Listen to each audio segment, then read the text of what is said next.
All right, welcome on in, guys. Aw, thank you, Mickey7. Thanks, guys. Welcome on in. Okay, are we ready for the tea today? We have so much tea to break down. We've got a lot of juicy stuff to get into. We're breaking down all of the Girardi financials. We're going to be talking about Real Housewives of Beverly Hills. We'll do a nice little recap on that because, I mean, it's getting so good. Hi, Blondie Bear 622. What's going on, girl? Blondie Bear in the Instagram. Guys, if you're watching this on the YouTube, we taped this on Thursday night, so you're catching this the morning after. However, I am still in the live chat, chatting there with you. But if you're watching this on Instagram, we are live, Live, live right now. Let's get it. Okay, we're going to have to be careful this week, though, because you guys got me in trouble, specifically Ansley. I'm going to call her out if she's already in the live chat. Ansley got me in trouble. Well, actually, you guys all got me in trouble because you all encouraged it. You made me shotgun the wine, and because I shotgunned the wine and then flashed my nipples and then shotgunned a wine and drank a second one, Instagram got mad at me, and they said I'm not allowed to accept badges on behalf of, like, chugging and flashing. So, thank you guys for that. But we'll find other creative ways to have fun tonight. But while we're on that, let's open up. I'm drinking some Drag Me, which I'm really excited about. We have already sold through half of our inventory since we launched on Monday, which is insane to me. So thank you guys so much for supporting the new Drag Me cans. Like I said, they are limited edition, so be sure to grab them at nofilterwine.com. Instagram, I'm not endorsing people to not drink responsibly. I'm not telling you guys to get Liddy City this weekend. I'm just telling you, I love wine. And I happen to buy my wine at nofilterwine.com. If you happen to come across it, I heard it's a great resource, nofilterwine.com. All right, guys, thank you so much for the love. Get your No Filter Drag Me cans before it is too late. Shall we dive in? I think we have a nice little crowd going. Let's talk about Tom Girardi's financials because Alyssa Miller, who is the bankruptcy trustee appointed by the judge, Alyssa Miller has gone on record and filed some documents in court, which is really, really interesting because I didn't know people working within the bankruptcy could file official documents in court and not do an entire press tour with a bunch of podcasters and YouTubers. I didn't know you were allowed to file documents in court without having to tweet about it. What a coinkydink. Good for you, Alyssa Miller. If you haven't heard of Alyssa Miller, she is carrying the heavy loading on the bankruptcy case against Tom Girardi. She's handling all the bankruptcy and the lawsuits and all that stuff. So she was appointed by the judge to lead the investigation. It's interesting. I haven't seen her on Twitter lately, though. I wonder if that's a very interesting choice for somebody that is working on such a big case to not be on Twitter. I would think everybody would be on Twitter and talking to the press every other day. So anyway, Alyssa Miller is claiming that Tom Girardi owes an estimated $101 million. I know that's a big number and everybody's freaking out about it. $101 million. Like, that's a lot of money. That's a lot of dough. That's a lot of cash. Originally, he was saying, I only had about 50 or $80 million in cash and I don't know where it went. It all disappeared. Now we're seeing that it's not just 80 million in cash. We're seeing that it's 101 million of money that he owes to people. So this is lenders. So like when he went to the banks and he was taking out all those really high interest loans and putting his house up for collateral, those are the people that are owed some of that 100 mil. We also have clients that didn't get paid that were suing him. That's part of the 100 mil. That's not the entire 100 mil because I know a lot of people were getting confused and thinking that was $100 million of client funds that he has stolen. That's not. That's only a fraction of that total price. So we have lenders he owes money to, clients that he never paid, and employees that he never paid. I mean, there's a lot. There's a lot in. Thank you guys for the badges, by the way. I will give you shout outs momentarily. Thank you, Pam, and thank you, Blair, Pam Kuchin, and Blair. Thank you guys so much for the badges. Keep them coming, and I will give you shout outs as we continue to go. But so like I said, so 101 million. Now, when you break those down, you have the secured creditors and you have the unsecured creditors. So the secured creditors are people like the lenders who have gotten him to put collateral up, or in this case, the Ruiz Gomez family, they got their money they got the judge to approve getting their loan, or not their loan, but getting their settlement, the money that Tom owed them, secured in court. They got the judge to approve that. Then that's part of the reason the judge also authorized Erika Jayne as one of the parties that they could sue to potentially get their money from if they couldn't get it from Tom Girardi directly. Thank you, Courtney Stormer. Thank you, Courtney. Love you for the badge.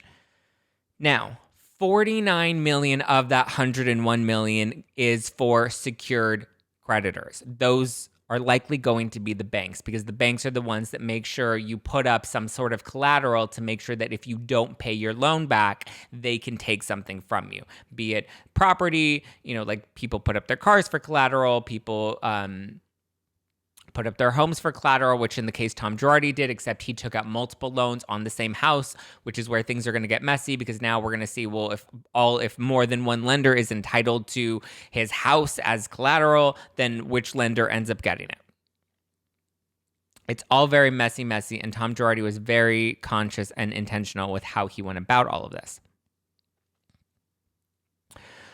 51 million, though, is in unsecured creditors, meaning people that didn't have any sort of bond, i.e. the victims. So the victims likely didn't have, aside from the Ruigomez family, the victims didn't have any sort of secure attachment to the settlement money, at least not in the court of law, other than kind of just taking his word and trusting him. I mean, I'll be curious. I'm trying to get a bankruptcy attorney on my podcast. That way they can get more into the legalities of it. But basically, long story short, the banks and the lenders are likely, because they have the secured loans, they're likely going to get the money, not necessarily the victims. So it's not looking good for the victims at all, which is also interesting. The fact that I was here like, yes, support the bankruptcy trustee. I know a lot of people were like, yes, go after Erika, get her 25 million. But now with the way that things are shaking out, and now that we don't know what happened to all of the money, we don't know if it really was all spent. We don't know if it's hidden somewhere. Tom had a lot of different companies. And I know a lot of people are really focused on EJ Global, but just think of it like this. EJ Global was one of many companies that he was putting money into. In this case, the money he was writing off as investments into the Erika Jayne career or her music career, but that wasn't the only company. So we can't just only look and focus on EJ Global. They're digging into all these other essentially shell companies that he had to just move the money around, likely for, avoiding taxes or not having to pay people back, because it looks like in his GK Girardi Keese account or his personal account, he doesn't have that much money, but however, the money is invested in all these other different accounts.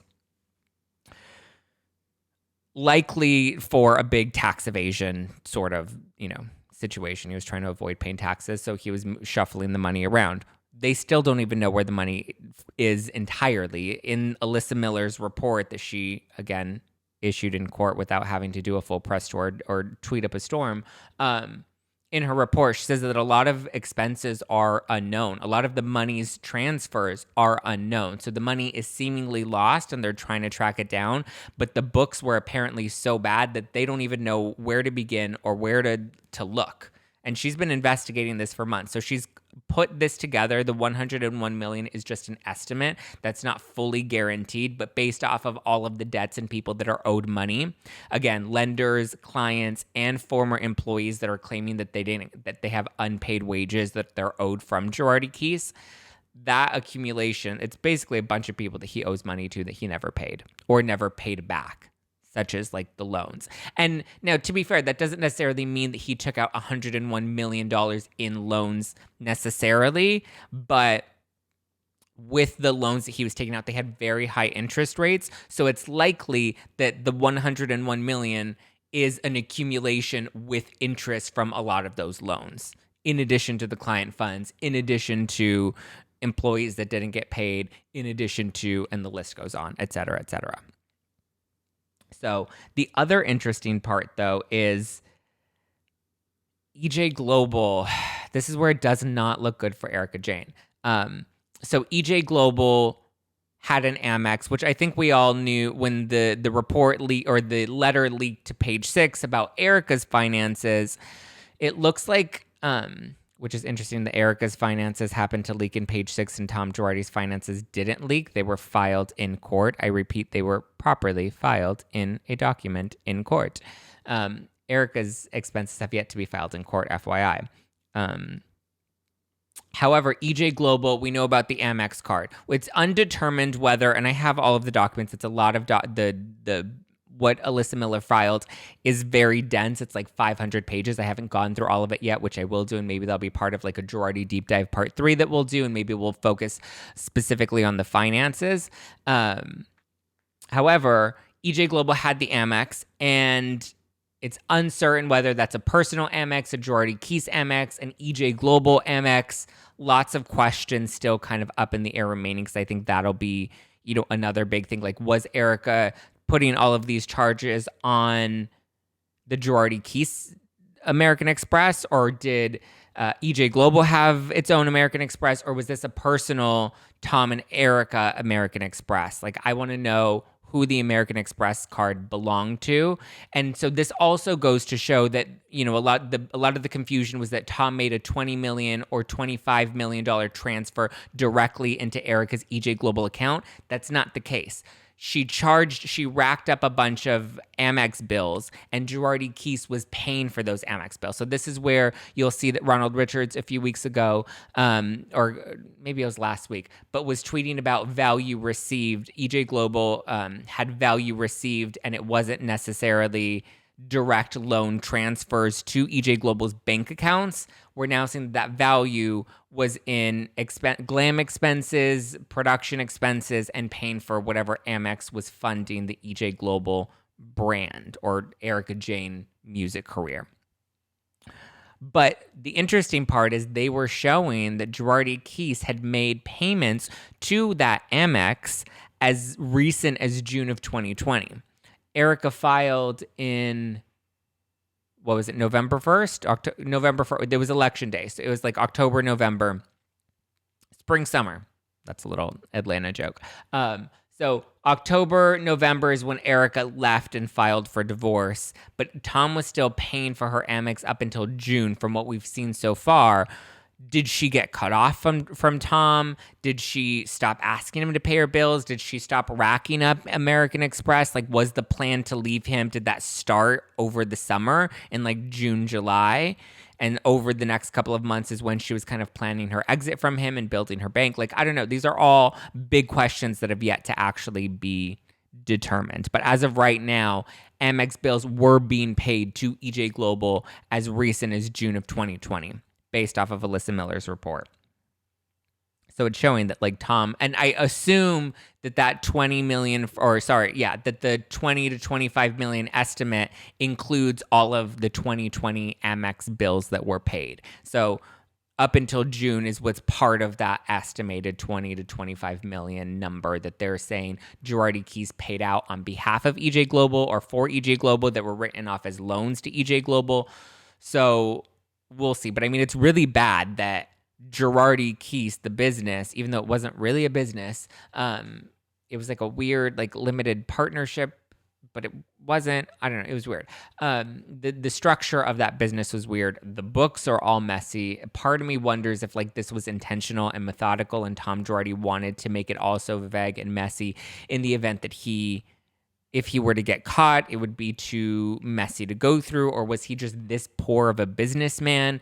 Like maybe he's really sharp in court and really good at, working the law, but when it came to actually running the business side of things, maybe that wasn't his strength. Maybe that was Keese's strength. Well, actually, no, because he's been doing this since the 90s. So I don't know. But yeah, I agree with you, Chris O'Shea, 797. I agree. I think it may have been intentional. Okay. Tom Girardi was also spotted at a assisted living facility. Now, people on Twitter and the news and a lot of social media accounts on Instagram, were reporting that Tom Girardi had moved into an assisted living facility. He hasn't officially moved in. I know one person in particular on Twitter was accusing him of fake moving in because he didn't have any bags. But it's unclear as to why Tom Girardi was even at the assisted living facility, whether he was moving in. I mean, it doesn't look like he was moving in. There also hasn't been any paperwork filed in court for a move or a change of address. I don't believe the Pasadena mansion has been sold yet. So I could be wrong. Maybe I'm missing a detail. Maybe it was sold recently, but I don't believe it was. I know his law offices here in downtown, those were sold, but I believe the Pasadena mansion he's still living in because that's still yet to be sold, and the judge allowed him to live there until the sale was official. So he was seen at, it's called the Belmont Village Senior Living Facility. It's in Burbank, so it's here in Los Angeles. Well, I guess Burbank isn't too far from Pasadena, so that kind of makes sense. He wasn't going to go to the West Side or West Hollywood or anything. But yeah, Tom Girardi was spotted there. Again, it's uncertain whether it does look like it was a staged paparazzi shoot, though. Like, I know we've had moments of Erica where her photos look staged as well. I mean, we're starting to see her a lot more often that I don't know if it really is staged or now it's at the point where people are following her so much. I think some of it may have been staged at the beginning. As photos continue to come out, I'm sure some of them will continue to be staged, but it's looking like we may be getting a combination, and paparazzi are now just always outside her house, always hoping to get a shot that they can sell to the press. Even though I don't know if paparazzi even really make money anymore. I guess suing people. But yeah, so we don't know. This does look staged, though. Maybe he saw that the black eye photos did something for him, maybe earned him some sympathy or got people to really believe that he has Alzheimer's and dementia. Maybe this is part of the act, only because it was just strange that they happened to catch him in Burbank at an assisted living facility. And again, we don't know why he was there. It could have been a tour. He could have been visiting a friend. Maybe he was trying to pay off a former client. I don't fucking know. He was doing something there. Garcelle speaks facts. Why are we talking about Garcelle? Drag me, Monique. I believe Girardi intentionally created the mess, only it's not looking pretty. Pun intended. Yeah, it's not a pretty mess anymore. So yeah. Thoughts, feelings, vibes, questions. Let's go through some of your stuff before we dive into Beverly Hills. We'll talk about Beverly Hills. We'll talk about Dorit and Sutton and Erica and Garcelle. Lord knows everybody has a lot of feelings about them. We'll get into them shortly, but I want to hear what you guys think about the Tom Girardi financials.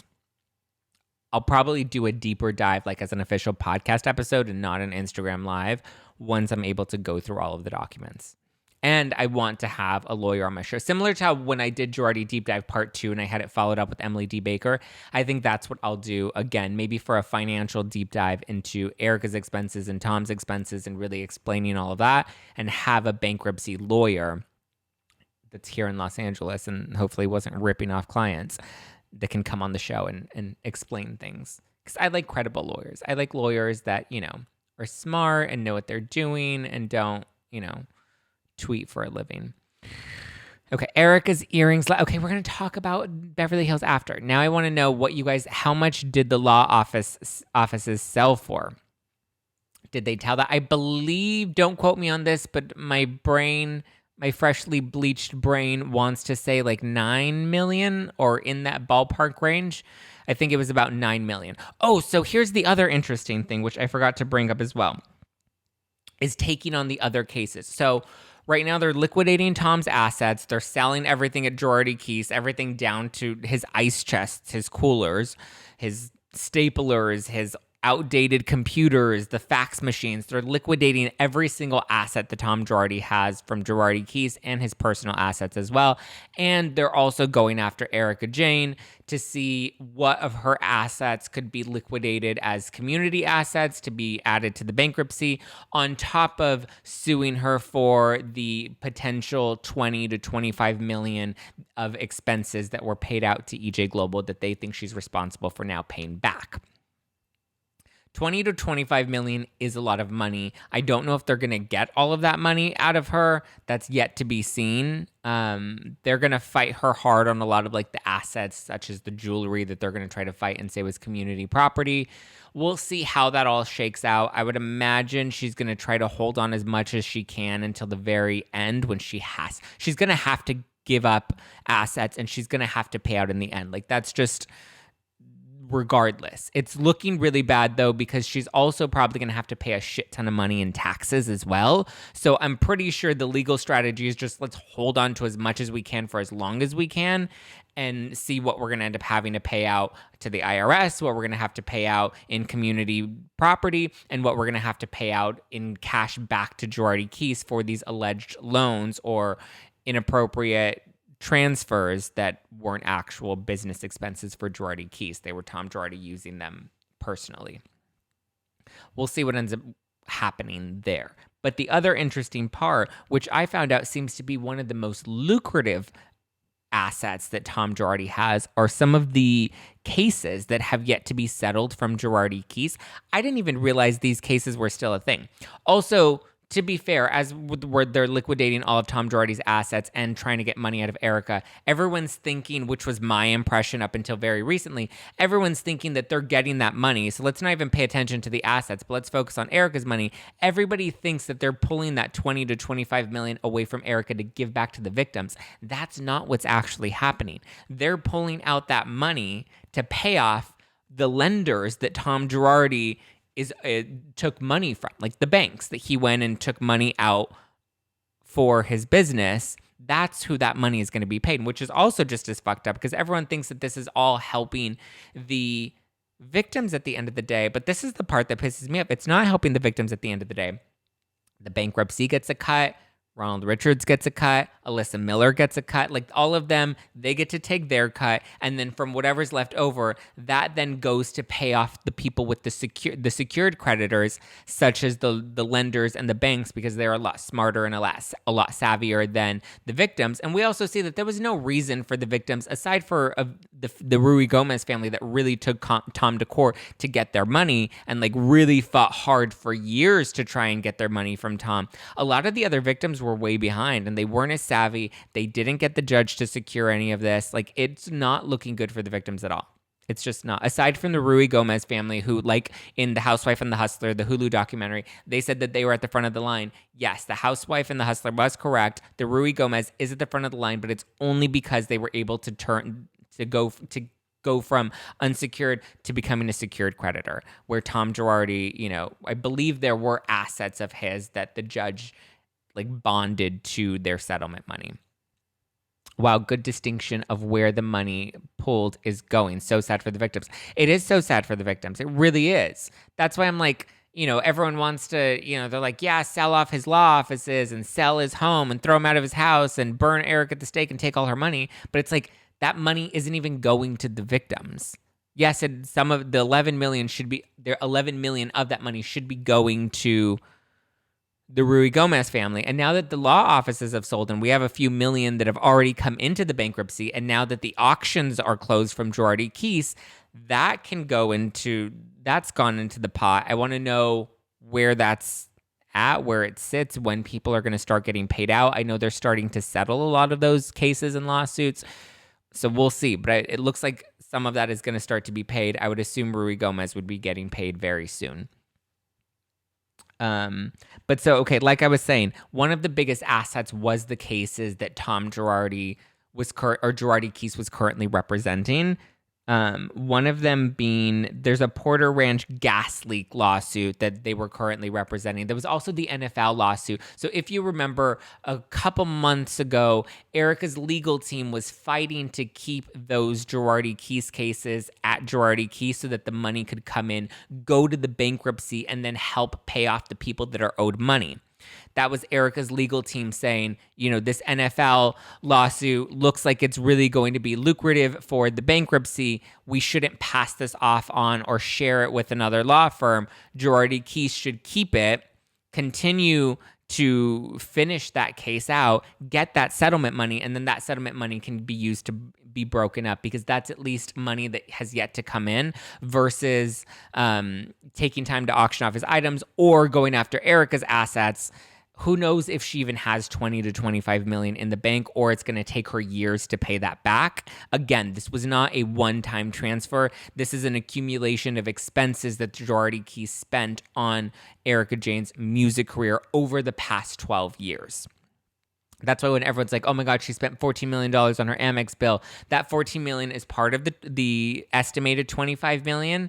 And that was accumulated over the course of 12 years. Again, this is not to defend Erika. This is just to explain and define everything for everybody, because people like to get that confused. They think when I explain things that I'm defending her, which is not the case. Just want to clarify that. But yes, so the Porter Ranch gas leak, that could likely, that's estimated to bring in 8 figures. So if Girardi Keys gets a cut of that 8-figure deal, obviously give the clients their money, but Girardi Keys can take their commission from that. That money could help go to pay off the lenders a lot sooner, to clear that $45 million debt, that the estimated $45 million for secured creditors that's currently outstanding. And then hopefully once all of that's paid, there's still the $51 million of other money that has yet to be paid back, or even determined if it's going to be paid back. But if we're able to bring more money into the pot and clear that $49 million first, then I think everybody else in line has a better chance, including the victims. But as of right now, it's looking like the victims are literally at the back of the line, which is unfortunate. Oof, she's trending on Twitter. Who's trending on Twitter? What's going on? Blondie Bear, what's going on Twitter?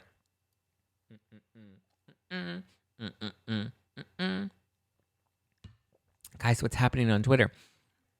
Teresa, I think she knew zero. I think she's been living on paper for years pre-Erika. Who? I think she knew zero. I think she's been living for years pre-Erika. Pre-Erika Jayne. Clarify that statement for me, Teresa. Also, if you guys have questions, put them in the little question. There's a little question mark in a little bubble. Put your questions in there. I'll go through those at the end of the podcast when we do, or at the end of the live when we do Q&A. How can the company still work these cases? Does anyone still work there? It was still a running law firm as of last year. So I'm pretty sure it's on hold. I don't know how many employees are left or how many lawyers are still working it, but the lawyers still make their money from representing those cases.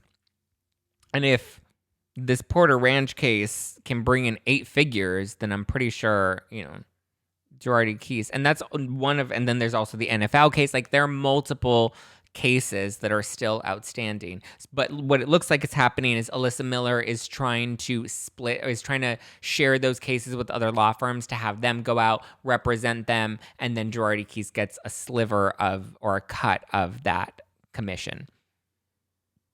So I would assume how it works, and don't quote me on this, this is just kind of what I'm assuming or deducing it to, is she would pass the lawsuit on to, Joe Clark's law firm down the street. The total commission would be about 40%, and then that would be divided. If it were 50-50, it would be 20% to Joe Clark and 20% to Girardi Keys, or maybe it's, 30 and 10. I don't know how it's actually divided. However, that's what it looks like right now. Is Alyssa Miller is passing those cases off to other law firms that have the bandwidth and ability to even represent them. And then, bring in that money. But Girardi Keys would get less of a cut. This is why Erika's legal team was saying, oh, well, that shouldn't happen. That way Girardi Keys can get the full cut. I don't know why the bankruptcy didn't want to take it. Maybe it was just too much to take on. And they were like, we can't handle all these cases. So at least if we share the load, we're able to get something out of them. Erika's legal team did eventually drop their request to keep that NFL case, and they were just like, you know what, let the trustee do its job. I think that was probably another legal strategy, considering how upset the judge got when Erika's legal team kept trying to file for Ronald Richards to be removed from the investigation, and the judge seemed to be getting a little irritated that she was trying to push that. But so it looks like at this point, her legal team may be like, we need to pick and choose our battles. Gossip in a glass. How embarrassing to spend $25 million on your career and still fail. I mean, her music career failed, but she did eventually become famous. I don't know if that was her goal, or I don't know what her goal at starting EJ Global ever was. It seemed like a vanity project from the beginning, but I mean, maybe she got what she wanted, which was to be famous, and now she's not only famous but infamous. The Casper Obscura. Has there been an official dementia diagnosis? Yes and no. There has been a diagnosis, I believe. However, I don't think that, I think the bankruptcy was trying to challenge that, and there has to be like an actual formal investigation to see if that's actually real. I don't know if they're still considering that, but it's where we stand right now. Emily, he refinanced that house many times. I work in mortgage and pull a Lexus Nexus on him and refed to the hit. To the hilt? Ref to the hill? I don't know what that comment means, Emily, but I think you know what you're talking about. If you do know about refinancing houses. Yes, he did take out many loans. My boy Ollie, they would have to prove a diagnosis for conservatorship. Yes, that's why I believe that there was a diagnosis, but like I said, I believe the bankruptcy trustee was trying to challenge that. I don't know if they are still trying to challenge that. Refinance. Why is everybody talking about refinance? Why is everybody saying refinanced? Tom refinanced. He took loans out on the house and refinanced the house and was taking out a lot of money against the house. And so that's the other thing is everyone keeps saying, well, Erica was signing documents. She had to have known. She signed one document, possibly two documents, and those two documents really just were saying, I understand that my husband is taking out a loan and that you are a lender and you need money. And if Tom doesn't pay you back, I understand that, you're entitled to this money. It was really just her being like, yeah, I know he's taking out a loan, which people take out loans all the time. People refinance their houses all the time.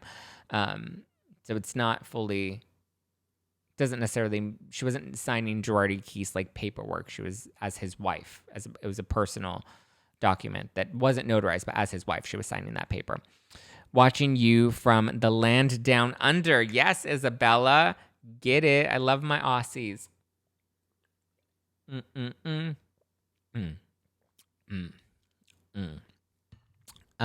Yes, diagnosis, but remember, he cares a lot that doctors can finesse reports. Yes. He does have a lot of influence, especially in Los Angeles. Okay, shall we talk about Real Housewives of Beverly Hills?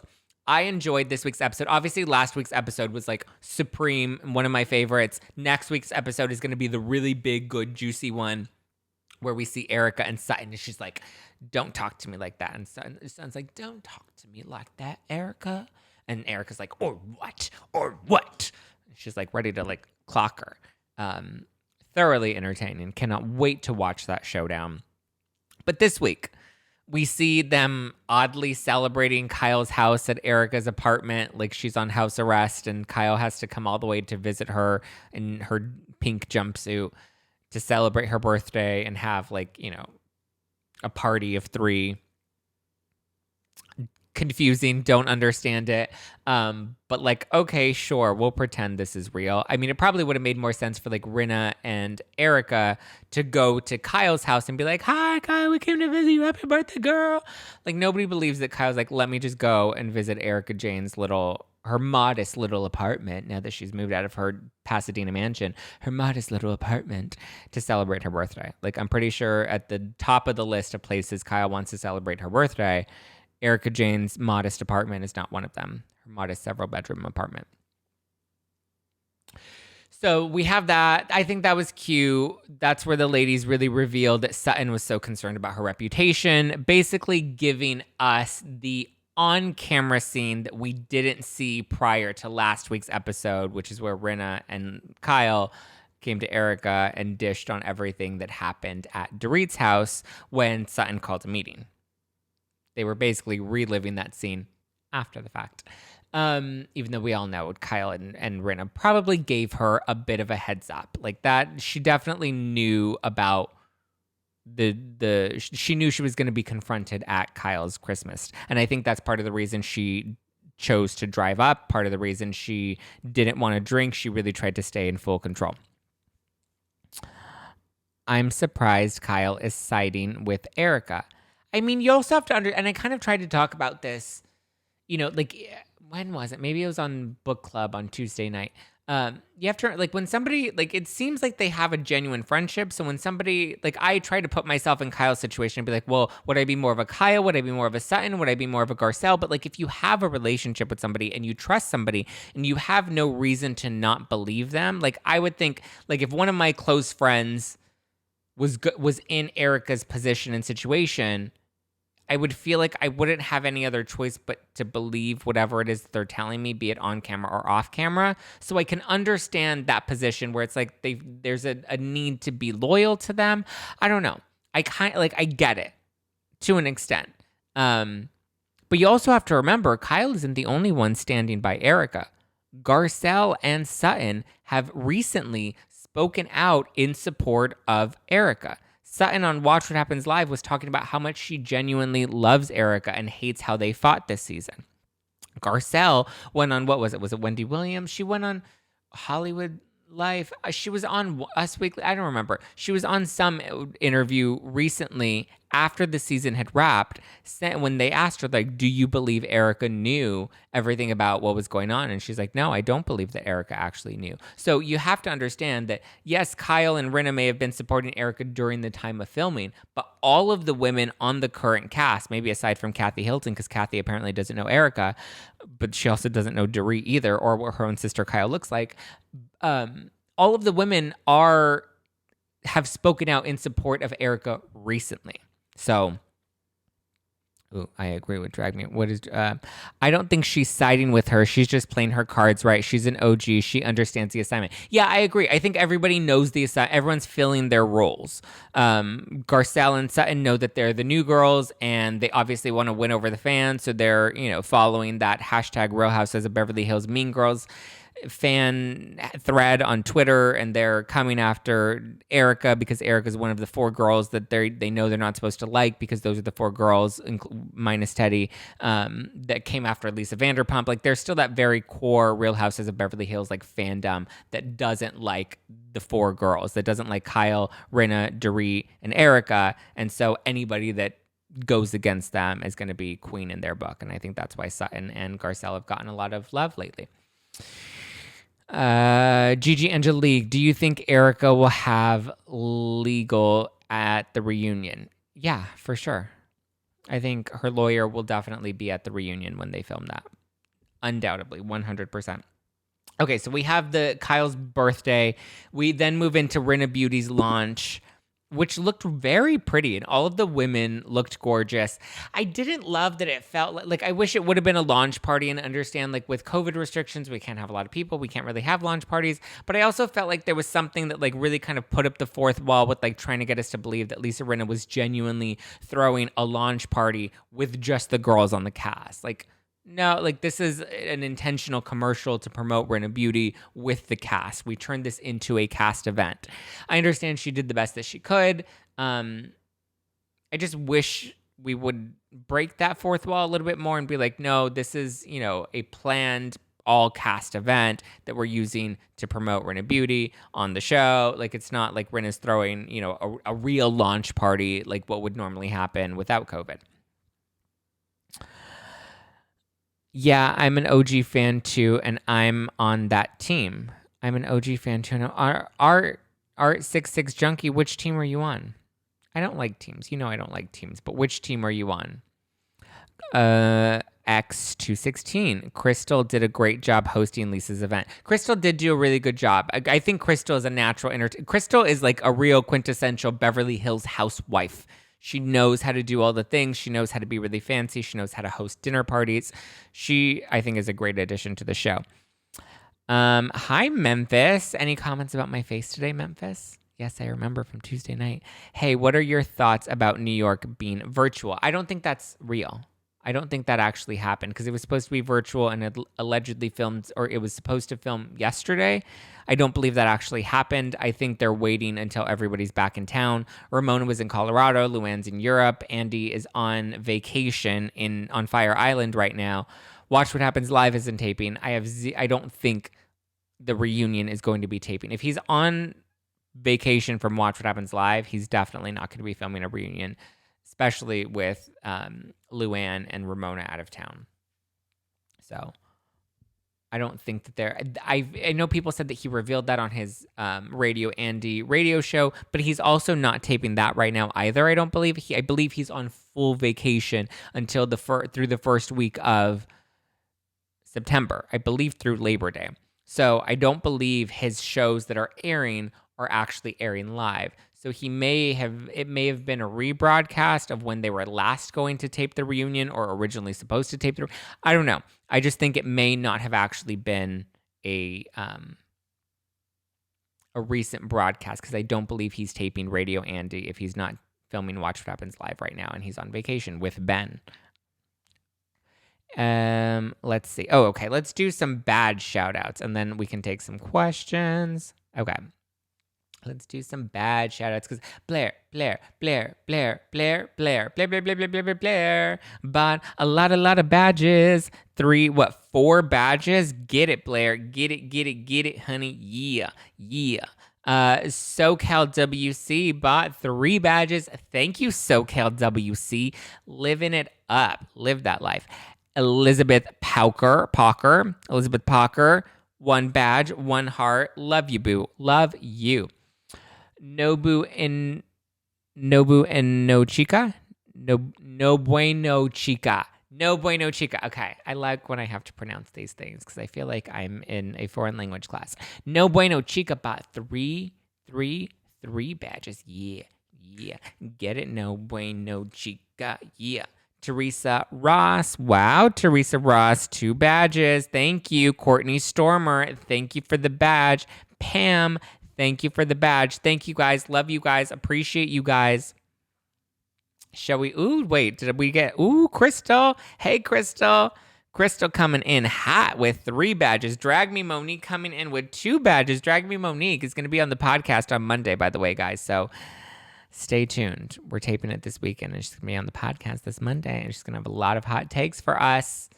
I already know it. Okay, so we get to Rinna Beauty, launch party, cute, fun, sexy. I think everybody looked great. The lighting was gorgeous. The scenery was gorgeous. Like, everything looked fucking incredible. Crystal, hey girl, your Liddy City tank top is going to be coming to you soon. Crystal was in can we talk about Kathy's TV dinners? Yes, we can. Okay, we can talk about Kathy's, but that was at the end of the episode. So yes, we will talk about Kathy's TV dinners. Crystal was in our book club. We do book club every Tuesday nights. There isn't much tea to be spilled, but we do book clubs right now. We're doing Dorinda Medley's book, Make It Nice. And we do trivia quizzes at the end. And the winner of the trivia quizzes at the end of Tuesday nights live this week was Crystal S5580 won because she's a badass and she's getting a Liddy City tank top. So if you want to join our book clubs, they're every Tuesday night here live on Instagram, with the rebroadcast on the youtube.com/justplainzack. Lots of fun, guys. The book club was so fun. Aw, thanks, Blair. I had a lot of fun, too. Oh, my gosh, yes. I laughed out loud. Oh, with Kathy's TV dinners. Yeah, they were fucking hilarious. Kathy is just, like, hilarious because she, like, still lives in the 70s. And, like, she lives in a time that's not 2021. She lives in different eras and different decades. They're just not the current era. Loved your Dorinda interview. Thank you, Crystal. I loved having Dorinda on the podcast. She was so much fun. I have the same question as Blondie Bear. Oh, what was Blondie Bear's question? Blondie Bear. Oh, why are the producers so afraid of breaking the fourth wall? I feel like the experience would be so much more authentic and feel real if they weren't so held back. It's not the producers, it's actually the network.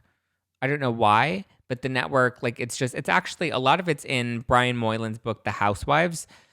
He gets into a lot of that there, but it's more the network than it is the producers. Like, the producers, I believe, when there was the whole Erica meltdown, Erica versus producers showdown, I believe the producers were actually interested in airing that on the show. It was the network that said, we're definitely not going to air that on the show.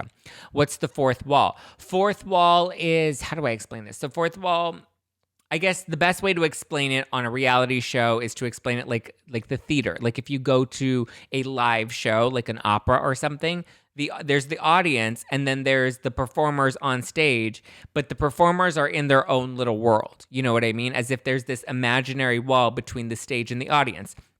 The performers don't necessarily, like the actors acknowledge the audience, but the performers and the characters don't acknowledge that there's an audience there. They're just living in their own scene. They're living in their own story that is playing out on television. So the fourth wall is that imaginary wall between the characters that are in the program and the audience that's watching. So in this case, the fourth wall would be the television screen, but Bravo likes to focus it on pretending that these women aren't actual real housewives of Bravo and that they're just housewives living their lives. But they've now become housewife celebrities in their own right, that at some point you have to break that fourth wall and acknowledge the audience and acknowledge that we're filming a reality show and you're not just filming my life. The producer broke the fourth wall on Potomac when they showed the placenta scene. Yes, love watching your commentary and recaps. Thank you. Thank you, Mahandaran. They broke the fourth wall at Denise Richards. Yes, so I've talked about this on the podcast before too. They're breaking the fourth wall more now. They did it on Jersey when Teresa flipped off the camera because Danielle revealed that Teresa told her to pull Margaret's hair. So we're getting a lot more. When Denise did Bravo, Bravo, fucking Bravo, they break the fourth wall when it's convenient for them. When it makes the talent look bad, they break the fourth wall. If it makes the producers or the network look bad, they don't break the fourth wall. They protect the producers and the network. So they conveniently are starting to break the fourth wall more and more. Breaking the fourth wall would entail acknowledging the production and that the show is being filmed. Yes. It would be the acknowledgement of the fact that we have producers all around us, acknowledgement of the fact that I have multiple cameras on me, and I'm not just having a conversation with Dorit. I'm having a conversation that I acknowledge the cameras are around me having, where we're expected to just believe that they're having this natural, organic conversation. Would the confessionals be considered breaking the fourth wall? Not really. I mean, in a sense, the confessionals are more to just continue to push the story along and narrate what's going on inside the women's head. So to a degree, yes, it does break the fourth wall because we're now acknowledging that this is a show, but there's still characters within the reality show, not necessarily acknowledging that they're characters within a reality show. Breaking the fourth wall in a confessional would be more of I talked to a producer yesterday and the producer told me to go up to Kyle and have this conversation with Kyle to have closure for the storyline. They're never going to admit that. They always stay within the context of what's happening on the show. When are we getting to Dorit and Garcelle fight? Right now, girl, we're getting into it right now because you brought it up and we were moving in that direction. Garcelle versus Dorit. I know most of the people are team Garcelle. There are a few people that are team Dorit. I'm team neither, and I'm also team both. I think that it was great television. I loved seeing them go head to head.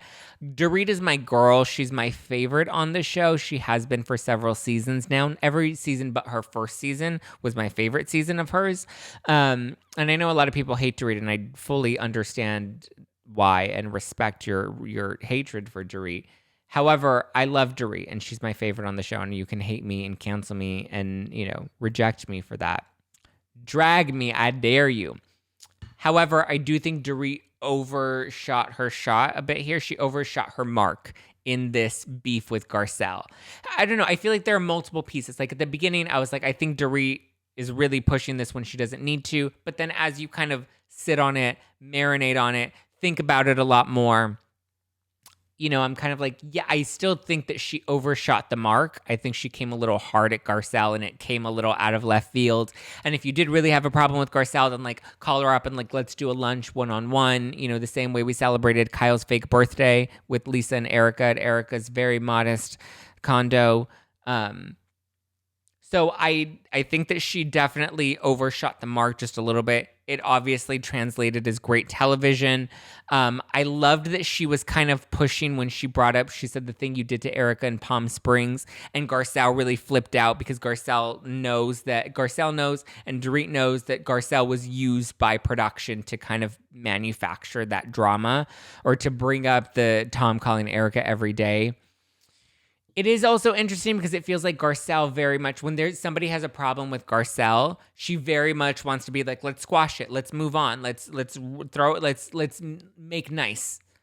However, when it's Garcelle trying to reprimand somebody else, like she very much held down to the Denise stuff. You know what I mean? She very much held Kyle to the fire with her getting outed at the last reunion for not paying for her auction item. She drug that out. When it came to Lisa Rinna, she's continued to drag out that Lisa Rinna wasn't a good friend to Denise Richards. So I think that Garcelle is a little convenient sometimes when she likes to hold people to the fire. And when the roles are reversed, she's very much like, can't we just move on from this? And it's like, well, you're on a reality show. So I think that's why I say I'm team neither, because I think they're both wrong or both not worthy of winning that battle. Again, because Dorit pushed a little too hard and Garcelle wanted to move on a little too quick. And she has been very passive aggressive. Like, I loved Garcelle at the beginning when she was really shady in her like confessionals. And I was like, yes, I love me some Garcelle this season. She's bringing the heat. I feel like she's gotten like extra shady though. And I feel like it's an attempt. And I think this happens a lot with second season Housewives. And this is why a lot of Housewives get that second season, not bad edit, but like they lose the fans in the second season. Like with Leah, I think they did the first season, they're a lot more aware of the circumstances. And so in season 2, they push the narratives a little more. They push storylines a little more. They try to produce and manufacture a lot more, and they overdo it. And I think that's why a lot of Housewives in their second season really shoot themselves in the foot. And I think that's kind of what Garcelle is doing. And I think Garcelle and Sutton. And I think the only reason people aren't holding them accountable is because they like the position that they're playing, which is anti-Erica, and people want to jump on and crucify Erica. That said, I do still like Garcelle and I do still like Sutton, and I enjoy them on the show this season, and I enjoy the roles that they play, and I love that they're being very not anti-Erica, but I love that they're questioning it and asking a lot of the questions that we have. Yes, Zhen Wen, another great example, my boy Ollie. Zhen Wen is a perfect example of that.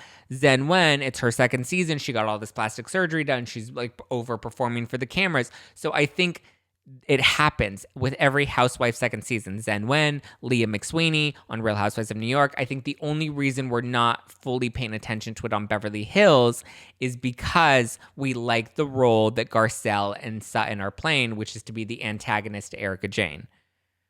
I don't even know if you can be an antagonist to Erika Jayne. I feel like she's kind of the antagonist in a weird way. Blondie Bear, I see your point, Zack, but I just can't stand Dorit. I get it. Trust me. I get why people don't like her. I get that people don't like her. Okay, can we talk about the accent thing? If you live in a different country and you pick up on an accent, depending on how many places you live, you will incorporate that dialect into your vocabulary. Sure, I think people were more confused with the fact that her accent fluctuated and it was never a consistent accent and you never really knew where it was from, and she was based in Connecticut. The fake accent is why I love Dorit. I love her for the fake accent. I love her for the fashion that she brought to the show. She was one of the first to really elevate the fashion before Erica came in and elevated the glam on Beverly Hills. And now they've set a precedent and they've set a standard that is just, really made it the luxurious show that Beverly Hills has become now, with the jets and the planes and the money, which we're now starting to see a lot of it is not fully real and genuine. I'm screaming at my phone, plug me in the live. I agree with you and have to explain. Drag Me Monique, we're going to talk about it when we tape the podcast. I want to save it for the podcast. So Drag Me Monique is going to be on my podcast next week. Take your notes so that we can dish on it. We will dish on it. Garcelle was mean about Teddy, though, asking the producers why was she there. Not a fan of Teddy. I agree with that, too. That's what I mean. Like, I think Garcelle really, the ego gets a little big for the second season Housewives. This isn't, specific to Garcelle. It happens for every housewife in their second season. And I didn't like that she shaded Teddy. But again, like this is that's a perfect example. People were fine with the fact that she shaded Teddy because people don't like Teddy. People are fine that she's coming after Erica because people don't like Erica. You know, they have rose-colored glasses watching Beverly Hills with Sutton and Garcelle because they're playing the right team. They're playing the team that they know is going to win them the love and adoration from the fans in the end. And yes, you're going to hate me for saying that. And yes, I said it. And fucking YouTube dragged me on the comments. I don't give a shit at this point. That's how I feel. It is what it is. And, you know, what I say is fact. Not really. That's a joke. Don't take that seriously. It's my opinion, like it or not.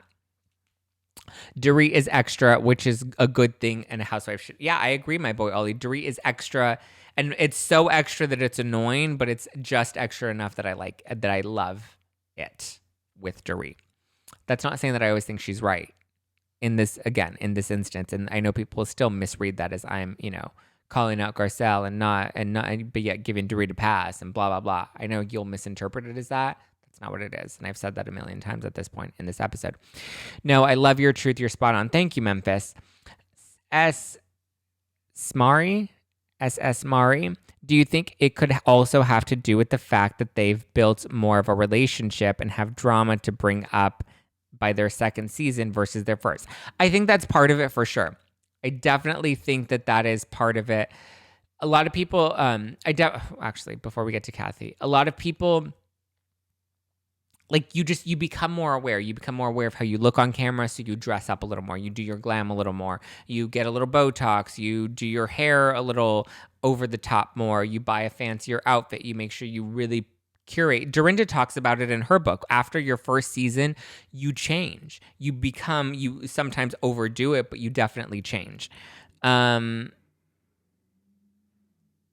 Kathy. So everyone's loving Kathy this season. I'm hoping Kathy doesn't get that second season edit. I think the only way we can save Kathy from not getting tarnished in our eyes is by keeping her a friend of. I think she's perfect in that role. We don't really need to get into the nitty gritty of the Hilton family because I feel like once we peel back that curtain, it's not going to be pretty and we're not going to like her the same way a lot of people didn't like her after the Paris Hilton documentary. Once you really see people behind the curtain, you're not going to like them.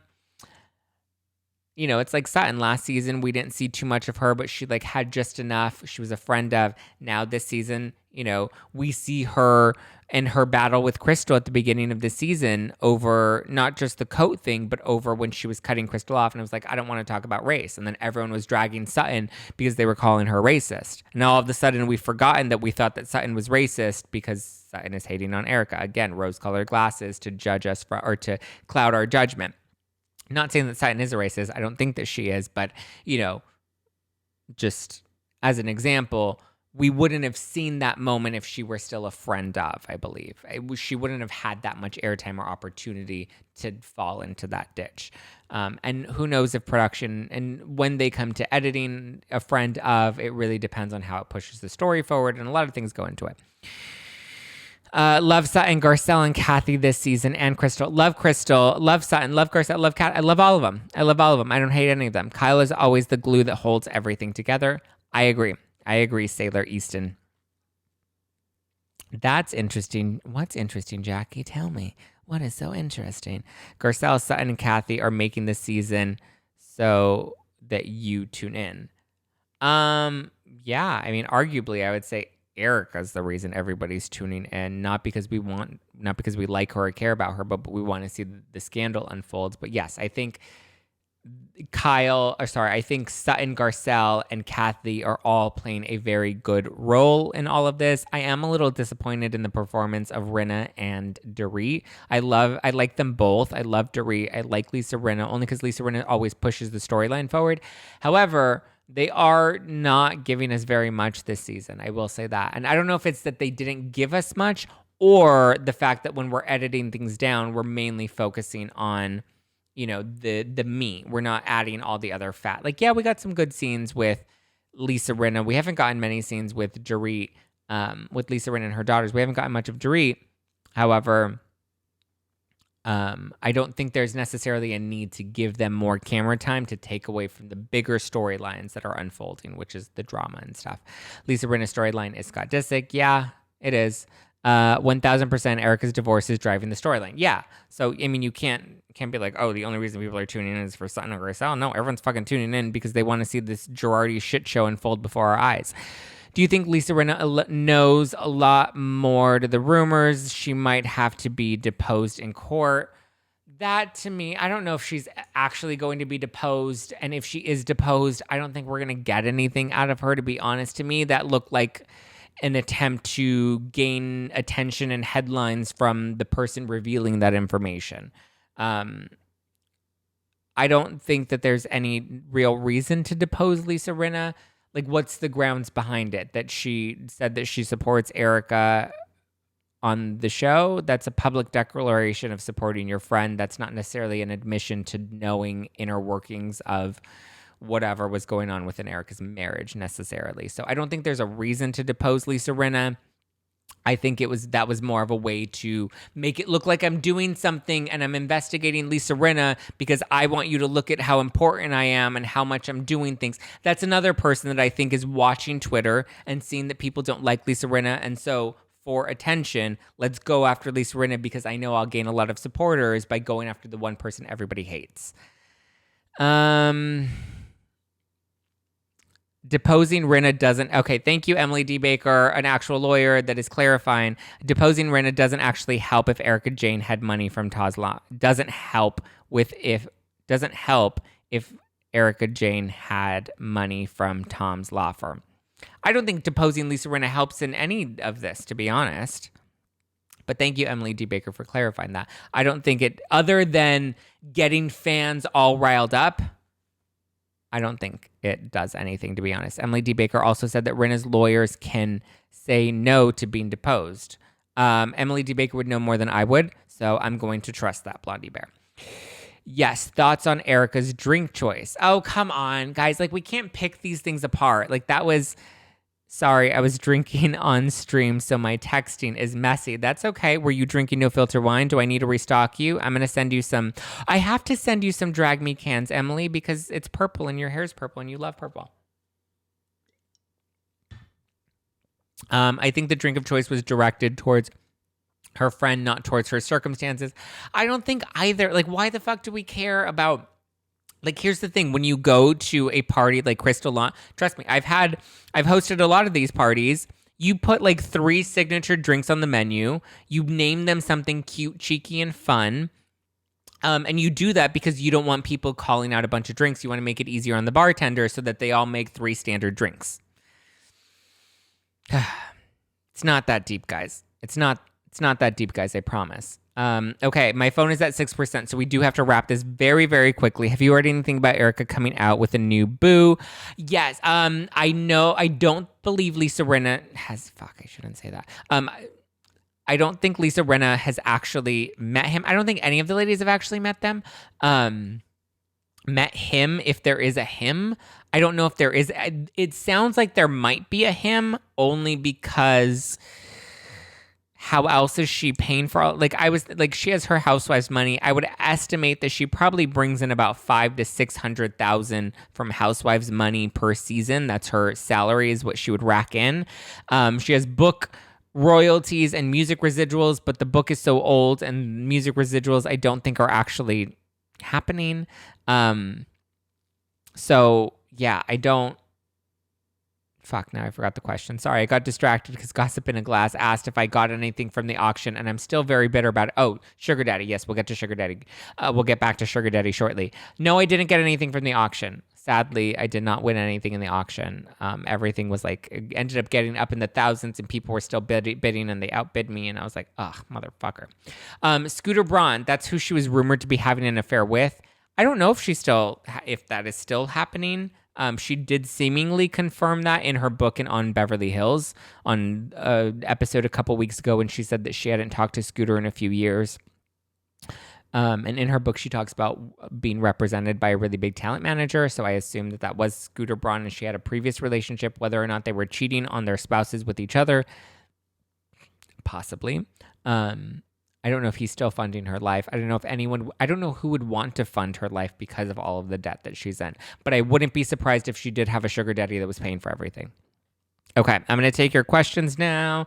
Let's do Q&A and hope that my phone doesn't die.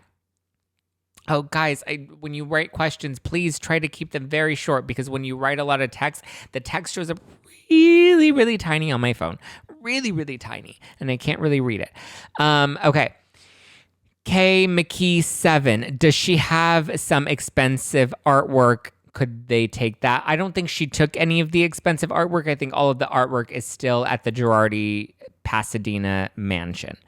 And that's likely what they're going to liquidate. I know some of the artwork was from the law firm was liquidated to bring in money, and those sold for a few thousand. Like I saw some of that artwork, and it was selling for quite a bit. I don't know if it's selling for full worth. It's usually where rich people stock up on this stuff is in these types of auctions because they get it at a major discount. But yeah. Has she turned over any assets? I believe so. I believe she has turned over her assets, and that's where Page Six got that letter.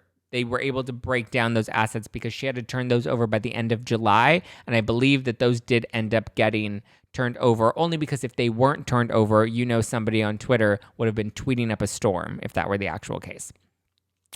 The Casper Obscura. Has a doctor officially stated Tom has dementia? I believe a doctor has, and that's how he was able to get the conservatorship. But I believe that there were a lot of questions that the bankruptcy had regarding his mental status, and they planned on investigating that further. I don't know if that is still happening, if they gave up on that, or where that stands currently. Emily, is the trustee holding the money from the sale of the offices of the law office, and do you know the amount? I believe that they're starting to settle a lot of the lawsuits that have come in from the lenders and from former clients. I believe that they're trying, and now we're seeing, former employees that never got paid.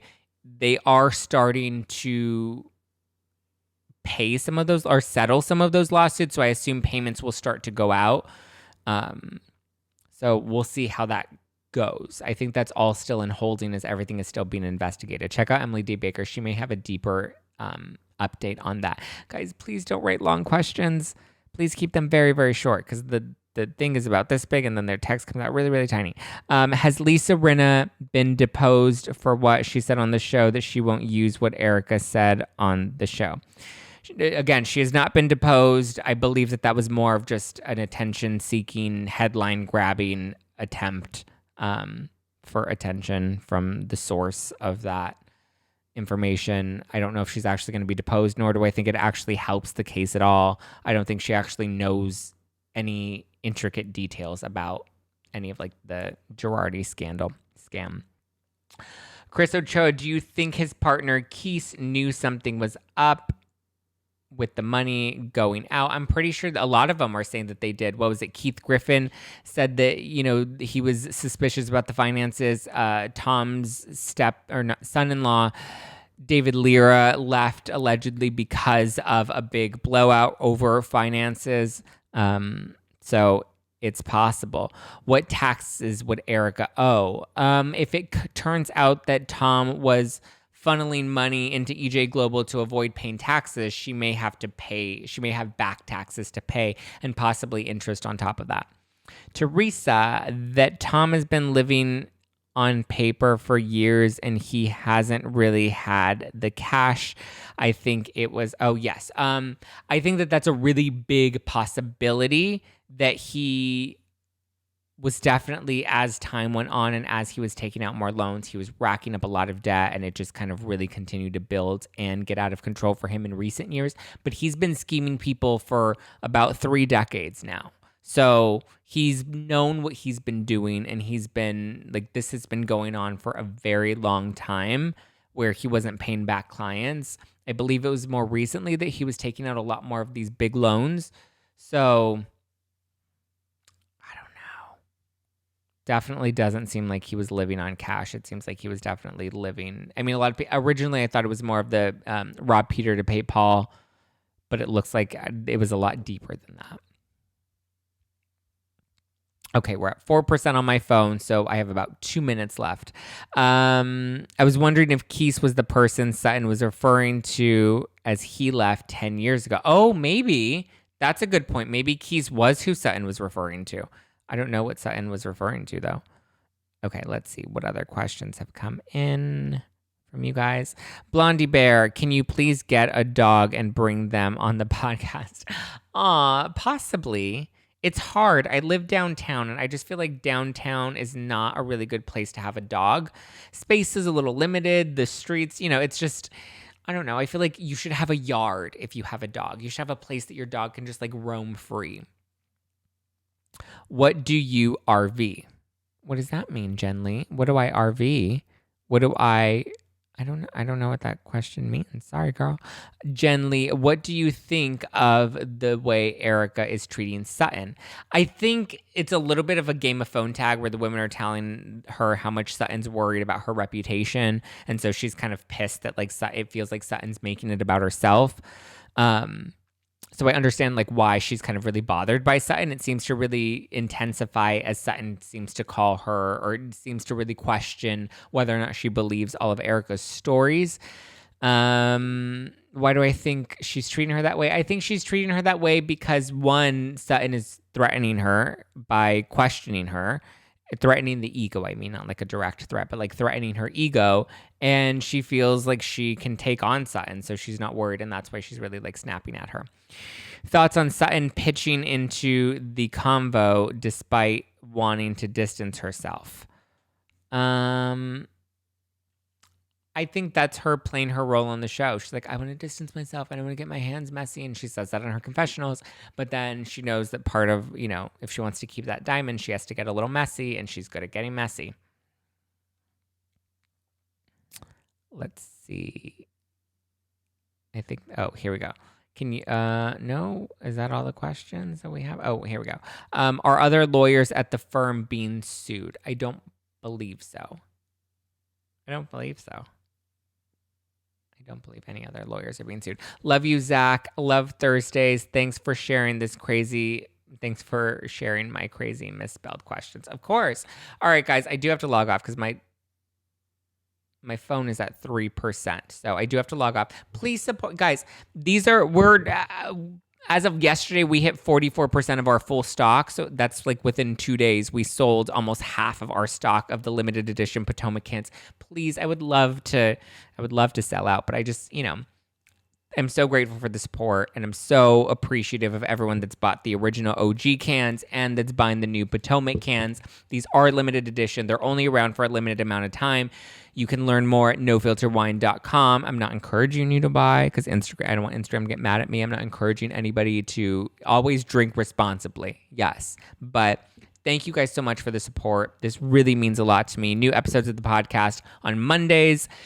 Book club is live every Thursday nights on Instagram. Wednesday, we have unfiltered interviews. Thursday, we go live every Thursday night at 6:30 Eastern, 6:30 Pacific, 9:30 Eastern. I re-upload those onto YouTube and onto the podcast on Fridays. So you're just fully stocked on content all week. I love you guys. You can give me a follow personally at Just Plain Zack.